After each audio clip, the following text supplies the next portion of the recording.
Welcome back to the channel. Are you seeing everything that they've been releasing lately? And it all ties together. Very eye-opening. So look at this here. We're gonna let's start off with the BNY Mellon statement. So of course BNY Mellon comes out with this statement. They're saying here, BNY sees stable coins and tokenized cash. We went over that the other day. What would happen if massive amounts of tokenized cash are moving through the new financial system? And it will. Why? It will move through the new financial system because they need neutral bridges, nothing that is Western based. Primarily, remember, this is why Ripple emphasized that they built heavily outside the US, right? That wasn't for no reason. They wanted to emphasize that to let everyone else know, everyone globally know, we're not Western or Eastern. We're neutral. Why? Because they want that money to come to XRP. Think not, don't worry. Wait until we get to the next few articles. They're going to expose it. There's been this massive push Ripple is making to push XRP everywhere. I'm not joking. I'm very serious about this. And I think anybody who's a researcher, you're hearing about this as well. You could read it in the articles, but you're hearing about this from others who are researchers as well. They're having these discussions. There's no way around it. It's not just XRP. I want to make that clear. It's not just XRP, but that's primarily what we're discussing here now on the channel because it's at the forefront of everything. Makes sense, right? So BNY says stable coins and tokenized cash hitting $3.6 trillion by 2030. What? Folks, that's if that doesn't excite you, I don't know what will. And people believe, and we're going to delve into the specifics of this. You believe XRP is going to stay below $6, $8, $10? I have to each his own. I have to respectfully disagree. You do what you want to do. Not financial advice. I humbly disagree. There's no way. Why? Firstly, I know we might as well throw this out there. BNY has that relationship with Ripple for years, which is going to expand. Why? Why would you not utilize the system of a company you're working with, Ripple, XRPL, XRP, if a bridge currency is needed? And it is. They need a neutral bridge currency as well as liquidity, outside liquidity, because there's a problem in the system with liquidity. Period. So there's that. But also, every single day, all of these banks are transacting globally on a massive scale. So you have them transacting on you can look all of this up. You have them transacting on a massive scale daily, trillions of dollars, interbank payments, right? And yet simultaneously, they're consistently complaining about increased fragmentation. And when we say increased fragmentation, folks, look that up as well. Google search, whatever, AI it. We're talking on every level. It goes deeper than most people want to admit. So increased fragmentation, how do you solve that? You solve that with a neutral bridge currency. Fragmentation, why? Because no one wants to work with each other. The East wants to dominate. They want to maintain their position. I think you just saw that with everything that was happening. There was even admittance to certain domination in certain arenas by certain entities, right? The West dominates in certain ways. They all want to be number one. So this has caused a lot of friction, a lot of tension, at least is what we're led to believe. And of course, there's a lot of geopolitical tension in other ways. Increased fragmentation. They're not going to use their system and they are not going to use their system. That makes sense? And this has had a massive effect in the fragmentation and unwillingness to utilize each other's systems in the legacy financial system. How do we know that? Because the IMF has been talking about it the last few months. How else do we know it? That's just the IMF, Mick. The ECB has been talking about it. I'm very serious. Read those documents. You can look it up for yourself. So IMF has been speaking about it. The ECB, and there's someone else that's been heavily speaking about fragmentation. I can't remember off the top of my mind. I want to say it's the Bank of England. It's either Bank of England or BIS, but BIS has been talking about fragmentation for years. They have no neutral solution other than the new financial system, what do they all have in common? Ripple has a relationship with the European Central Bank. Ripple has a relationship with the Bank of England. There are others because Quant does also have a relationship with the Bank of England and a bunch of banks as well, although that's not spoken of widely. I don't know why, but I'm super bullish on Quant as well. But that's just my humble opinion, not financial advice. Ripple has a relationship with the IMF. For years, they've had a relationship with the BIS. I mean, it's all right there for anyone who wants to truly know. It's easily looked up. That's one of your surefire neutral platforms that has global corridors everywhere and relationships with central banks and businesses globally. That's serious business. So you have that. So 3.6 trillion. You don't have to move the entirety of that. I don't know why some people's minds go right there. They just say, you're not going to move all 3.6 trillion. No one ever said that. We're not trying to paint that picture. But you want to look at taking a piece of that. A piece of that. They will. If you look at the estimations, Ripple said, well, they would take this certain percentage from Swift. Okay, you can extrapolate that to everything else. That shows you they're very confident in moving a massive amount of value over the next few years. But that is systemically. That's not just Swift. That's from the entirety of. You can extrapolate that to the entirety of the legacy financial system. You think they're only just concentrated on, the aspect of Swift? No. I mean, relationships extend far beyond that. And so anyway, I'm using that as an example. So if they take a large percent of that 3.6 trillion, what does it do to that price? Let's go here. That's not the only news. They were releasing a lot of information. And folks, I'm going to tell you the what do you call that? I was discussing in other videos where they tell you a lie pretty much to direct you over here when they're doing something over here. There's a lot of that going on right now. I saw another one here and I'm just saying to myself, why would you say that? And I believe, correct me if I'm wrong, because I believe they truly think the authority figures who authorize the article writers to tell these lies, that no one is going to, or very few people are going to do the research, so they wouldn't know. Most people don't know this type of information that we're going to speak about when I get to the lie. They don't know this. We're going to expose it. China. So you have this other news here. This article is titled, China's Central Bank to Maintain Accommodative Policy as Challenges Persist. That's the key right there. Challenges persist. Challenges, really? What type of challenges? Is it the challenges we've been speaking about? I love it when they come out with an article days later after we were already discussing things, and they confirm what we were discussing. They're in trouble. The global financial system is in trouble. There's no way around that. I've presented the proof, and the new financial system solves those problems. So you still have to answer to me whether you feel, well, you don't have to.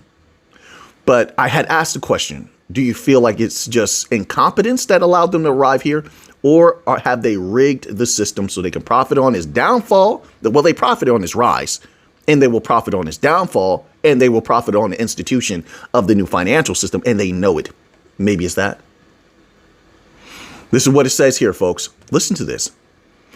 China's central bank will maintain an accommodative monetary policy to support the economy amid persistent challenges like weak domestic demand and trade tensions. And that's another, once again, we know the trade tension, right? Trade tensions.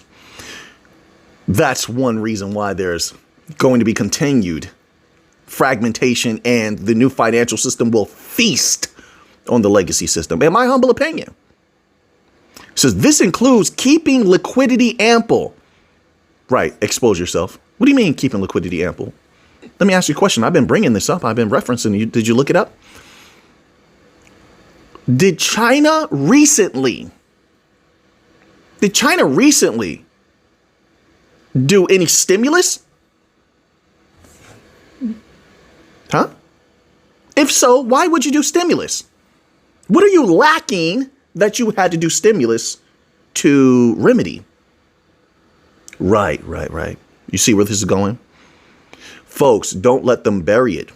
Okay, so let's say in the last few months, they've considered doing stimulus again. They're in trouble. I told you, it's not just the U.S. It's not just Japan. It's not just Bank of England. But now we're seeing proof again. China remains in trouble. None of them have solved their problems that the new financial system solves. That bank money is coming to the new financial system. You got, and yes, there are others involved, but you got your XRPs at the forefront, HBARs, your chain links, your XLMs, your, the usual suspects, Solana. Those are at the forefront. Now, I'm not saying they're the only ones, but it's up to you to decide on who the others are, etc. I'm merely presenting information. That's all. They have a liquidity problem, obviously, which includes keeping liquidity ample. How do they plan to do that? Oh, that's right. They were considering doing more stimulus. That's right. Just pump the system with fabricated out of nothing value. Just flood it. Prop it up. Wait a minute. And I'm trying to be as respectful as I possibly can. Isn't that the same thing? Similar? I mean, they use different verbiage and maybe different facilities and mechanisms. Isn't that the same thing that Japan just did? Isn't that the same thing that the UK did a few years ago? Right. But they wouldn't do that if there wasn't a problem. So does resolving a problem, do you resolve a problem by propping something up, by inflating it, by helping it last just a tad bit longer, even though it's going to reach an inexorable point where there's collapse because you've been so eleemosynary with the value? When you were very eleemosynary when you should have been parsimonious. I didn't make that up. That's what they're doing. You think not? Hold on. Let me click on this. Wait, bear with me. I'm going to let them tell you out of their own mouths. And Ripple is embedded deeply. There's a couple of bank coins deep in China, but Ripple is deep with the Hong Kong Monetary Authority. That's going to expand outwardly. What Hong Kong does has a huge influence, and even though it's not widely spoken of, but remember, one China, right? So what Hong Kong does has huge influence on the minds and mentalities of mainland China. Ripple has their CBDC platform with the Hong Kong Monetary Authority. They have great relationships with, as we saw with that, when Brad Garlinghouse was on stage with a bunch of financial leaders from Hong Kong, which you can still watch that video to this day. Very interesting stuff. They have the connections for the collection. Let's see if this will pop up here. All right, I'm trying to click on this article, and I want them to tell you themselves. And I believe it was somewhere here. Let's see. China is due to release October. Oh, it scrolled up because of an ad. My apologies, folks. My apologies. But if you search for it, I can't see it here. I'm not going to wait for the ad to load up. I just don't have the time today. But if you search for it, type in something like, if you want, China considering stimulus, or China, the last time they did it was in 2024. They did it. How much stimulus do you need? I almost messed up. How much stimulus do you need? They did stimulus in 2024 on a variety of levels. They had the bank problem. Were there bank problems also when they had a few banks? I don't know if they collapsed. I have to look that back up again. It's been some time. But when the bank heads fled and you had all those protests outside those banks, and it was widely publicized. Of course, they buried that. They do that very well in certain areas. As the media, I believe, is governmentally controlled. I believe is something like that. I could be wrong, but that happened. Was it the same time as the stimulus? It tells you something. Bank coins are going to dominate globally. I think that we need to begin increasing. By we, I'm going to just do it myself. I don't control others. Increase our global research when it comes to the value that the bank coins can scoop up globally. For lack of a better word, my apologies. That was put in probably the worst possible way, but hopefully it conveyed my point. Yeah, so they did stimulus in 2024. They're having liquidity problems. They have massive banking problems, massive financial problems, massive commercial real estate problems that sound familiar. U.S. has banking problems. They having a liquidity problem, massive liquidity problem. I showed the proof. You got to look into it. Don't let them just look into it. You have to see it for yourself. commercial real estate, unrealized losses, and people that are part of the system. I understand it's going to be hard to accept this. I get it. I get it. You're part of the system. Your life is attached to that system. You work for the system. You don't want to hear that it's having problems, but it's going to upgrade. It's going to upgrade. These are reasons why it's going to upgrade. These are reasons why. So you got to look at it with a positive eye. These are reasons why bank coins, they're getting deep with bank coins with treasuries, and bank coins are going to explode. Simple as that. It was not simple. I mean, it took a lot of research to get to this point, but all the evidence is there. This is all concrete. You can read every document I've read. This isn't coming out of nowhere. So that's with China. I wanted to put that on your table. Now look at this. Yeah, I told you a lot is coming out. So I told you before, you got all this stuff going on with Ripple, and they're confirming it. You hear stuff behind the scenes. It's like, but once more, listen, folks, people are always going to tell you stuff behind the scenes. They're going to pull you over. You're out and about. Yeah, they're going to just start talking to you. You don't know who they are. They know you because you make videos. They're going to tell you things. People are going to email you. They're going to call you. They're going. I mean, so people are always reaching out, and they're going to say, "Hey, we were hearing about this. I work in this industry." They're going to they're going to show you proof if you believe it or not. I don't know. And they tell you things like this, and then we had confirmation of this push by Ripple on Wall Street when mainstream media came out a few weeks back, and they're like, well, Brad Garlinghouse is on Wall Street, and this is right after BlackRock was on Wall Street. Remember, I was making that connection. So then that comes out, and they say Brad Garlinghouse is on Wall Street, trying to, I guess, I don't know, he was taking meetings on Wall Street, something of that nature. You could look that up.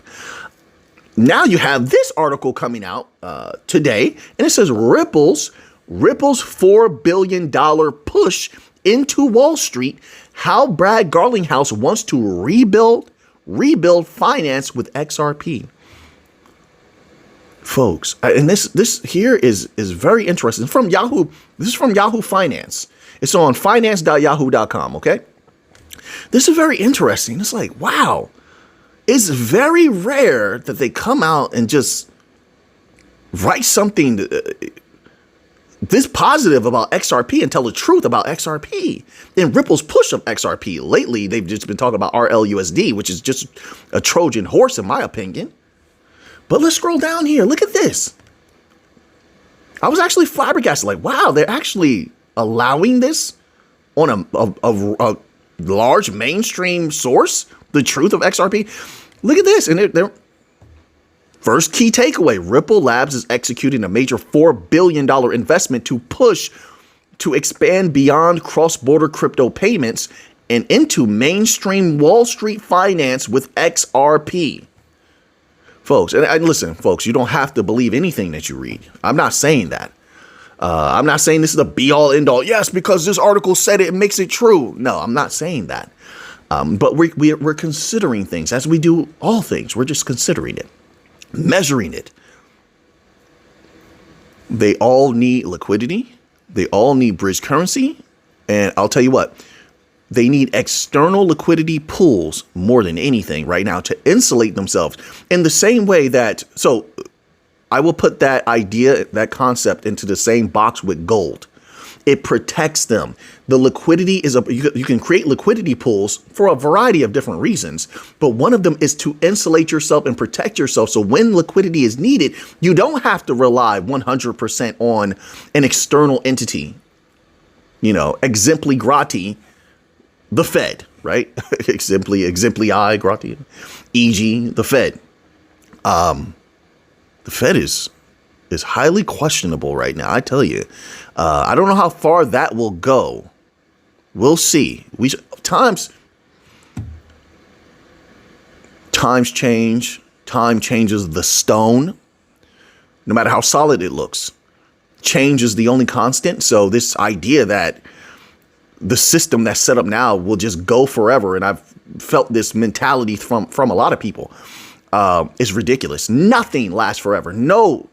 I know you may be used to it. You may love it. You may not want something to occur. I understand that fully. You don't want to go through a bad time. I understand that fully. There's a flip side to every coin, a reverse side to every shield. There's positives and negatives to all of these things. Change is the only constant. So the Fed, the IMF, they're going through something. Their time looks like they're in an era of decline. They're losing influence. They're losing respect. That's big. Who allowed them to lose respect? There are people above them that pull strings. They're not the ones that are at the top, not even close. Someone is allowing them to lose respect. Oh, Mick, that's just your opinion. All right, yeah, sure. And my opinion means a lot to me. And I'm saying it has to mean a lot to you, but this is how I perceive it. The Fed, I've never seen their reputation in the garbage so much. And then the losing of respect based upon their reputation in the mainstream media and the little bit that has been exposed it's not even backed by, but it's validated by, but not backed by, because people don't know about this, the internal problems that they're having with managing a myriad of things. There's a reason for that. Could there be new entities on the rise in the new financial system that they're prepping for merging with the legacy system, which would change it unequivocally? It would not be what people know it to be. So you would have companies like Ripple, HBAR, Cardano, whoever's involved. I don't know who's going to be involved. I don't work for these companies, but I'm going based on my research, okay? They would rise to power and value, the likes of which most people can't fathom. And so would their native tokens. If they were to have a deep relationship with the Fed, they definitely need it.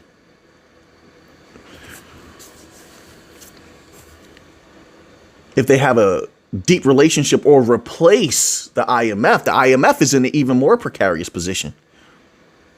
Very precarious. Oh, SDRs. How much value do they lend to SDRs? How much value to each country? Look at the total value Ripple has now.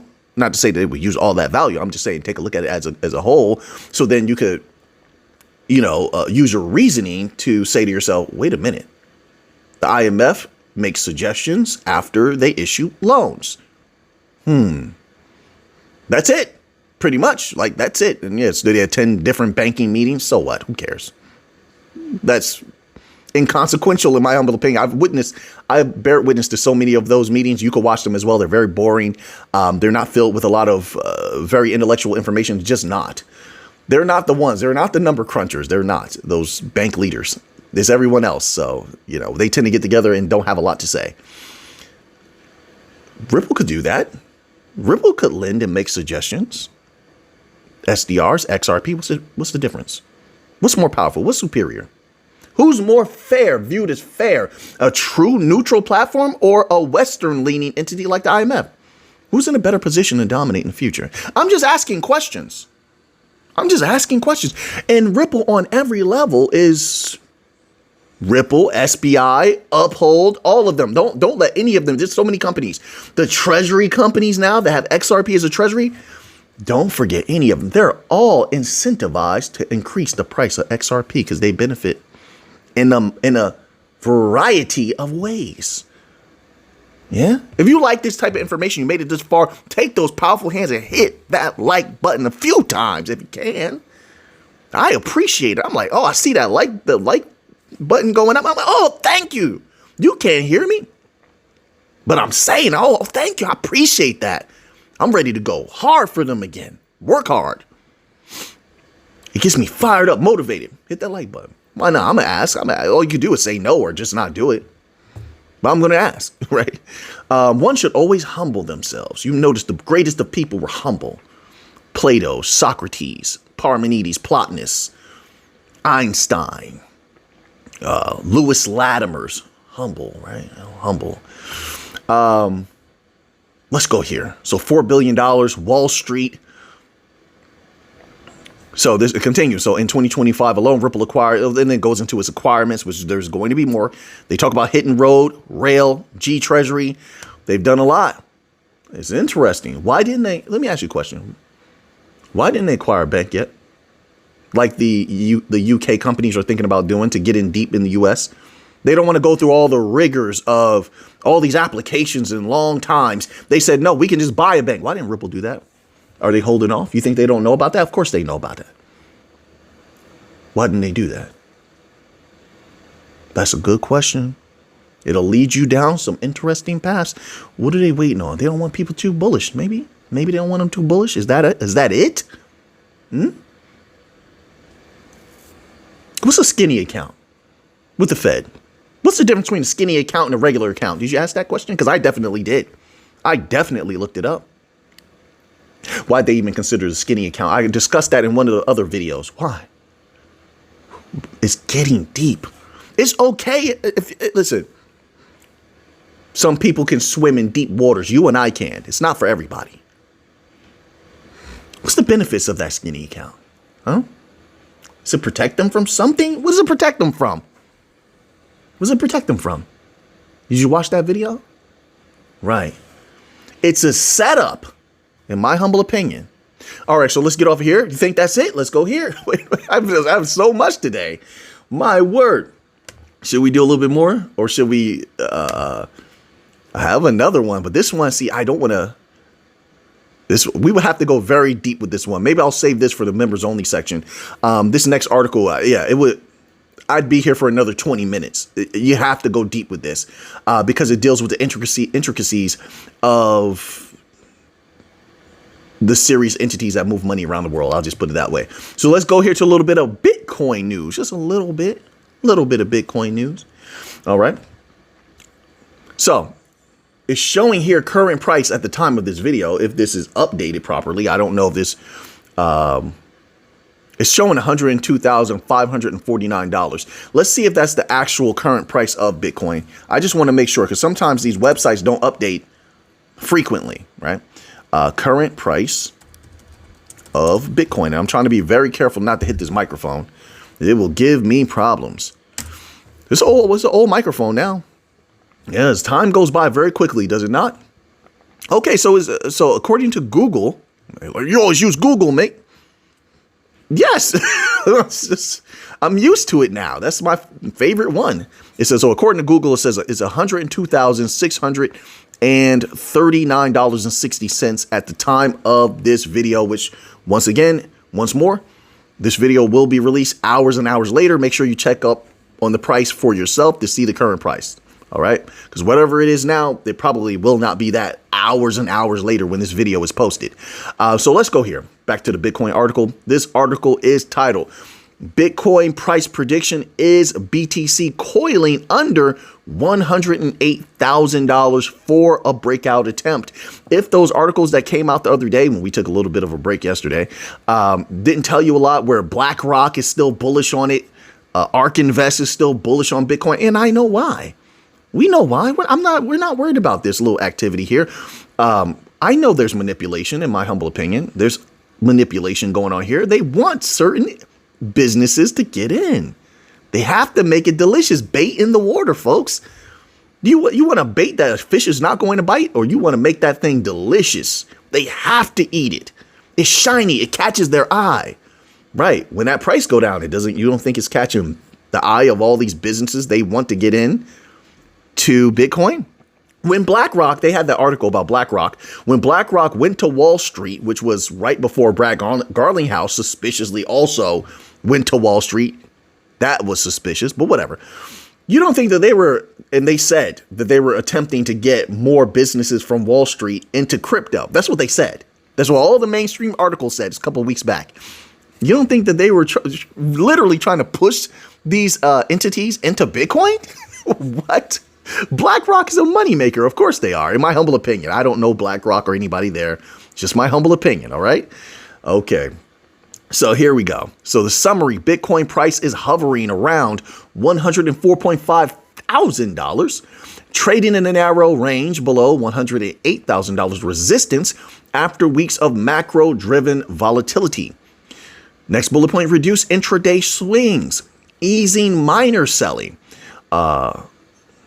and tightening Bollinger Bands and ATR suggests the market is coiling for a potential move. Doesn't surprise me. I don't know when. I just know the potentiality is there. Bitcoin will explode at some point. My humble opinion, not financial advice. All right. So now let's go here. Let's continue on. A break above 107,500 to 108,000 could push BTC toward 110,000 to $112,000, supported by ETF inflows, institutional interest, and higher lows above $104,000. All it takes is an announcement of something. An announcement. Should people remain bullish? I believe so. Just my humble opinion. I've remained bullish. I'm saying that based on all the different positive catalysts, and negative catalysts are just super weak in my humble opinion. But it would just take one piece of powerful news and Bitcoin went boom.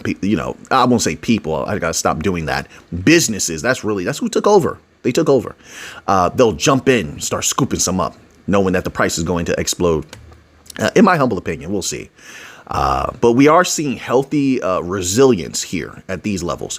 It says overall, the BTC outlook remains neutral to bullish, with compression under resistance pointing to a possible breakout attempt in the near term. All right. I think we're in for some fun times when it comes to Bitcoin in the near future. That's not without turbulence. That's just life. Life sometimes gives you a hand up, lift you up, and sometimes life might knock you down. That's just how it is, We're tough enough and strong enough to go with the flow. I'm talking about life, not crypto. All right. So now that you have that information, Bitcoin remains bullish in my humble opinion. I think people are in for a shock in the future with both bank coins as well as Bitcoin. So now that you have that information, what are you going to do with it? I know what I'm going to do with it. So until next time, everybody, let's get to the money.